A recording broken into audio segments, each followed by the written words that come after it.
কোরবানি কার উপর ওয়াজিব?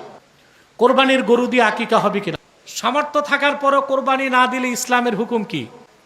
কোরবানির মাংস দিয়ে বিয়ের অনুষ্ঠান করা যাবে কিনা? ঋণ থাকলে কোরবানি দিতে হবে কিনা? ঋণ থাকলে কোরবানি দেওয়া যাবে কিনা? কোরবানি কার উপর ওয়াজিব? যার উপর জাকাত ওয়াজিব তার উপর কোরবানি ওয়াজিব। কিন্তু মোতাবার কল এরকমও পাওয়া যায় যার উপর জাকাত ওয়াজিব না, বাড়ি আছে, মোটামুটি সচ্ছল অবস্থায় চলতে পারে, টাকা পয়সাও আছে, তার নেশাব পরিমাণ হয় নাই, তার উপরও কোরবানি ওয়াজিব, দিয়ে দেওয়া উচিত তার।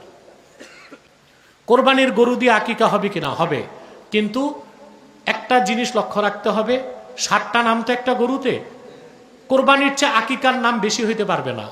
অর্থাৎ যদি 4টা কোরবানির নাম হয় 3টা আকিকার হইতে পারবে, এর বেশি হইতে পারবে না। সামর্থ্য থাকার পরও কোরবানি না দিলে ইসলামের হুকুম কি? এরকম ব্যক্তি গুনাহগার, কারণ কোরবানি তো ওয়াজিব। কোরবানি কি ওয়াজিব? কেউ বলছেন সুন্নতে মুআক্কাদা, মুফতাবিহি কওল হচ্ছে ওয়াজিব। তো ওয়াজিব তরককারী ফরজ তরককারের মতোই গুনাহগার হবে এবং সে শাস্তির উপযুক্ত হবে। নিজের পরিবারের জনসংখ্যা বেশি হয়, যদি কোরবানির গোশতের 3 ভাগ নিজেরা খেয়ে ফেলে কোনো সমস্যা নেই, কোরবানি হবে। 3 ভাগ করা মুস্তাহাব, এটা কি মুস্তাহাব, উত্তম। কিন্তু সদস্য বেশি, এখন নিজেদের খাবার নাই, আরেকজনের কেমনে? তখন নিজেরা খেয়ে ফেলবেন পুরা গরু, গোবর আর চামড়া ছাড়া, সমস্যা নেই, আপনার সবই খান, ভুড়িটাও খান।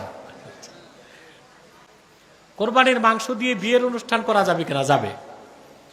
ঋণ থাকলে কোরবানি দিতে হবে কিনা? ঋণ থাকলে কোরবানি দেওয়া যাবে কিনা? আরে ভাই, আপনার ঋণ আছে কিন্তু নগদ টাকাও আছে, এখন যদি ঋণ মাইনাস করলে দেখা যায় নগদ টাকা প্রচুর, তখন কোরবানি ওয়াজিব। আর যদি দেখা যায় ঋণ এত, নগদের অস্তিত্ব খুঁজে পাওয়া যায় না, তখন আপনার জন্য মওকুফ।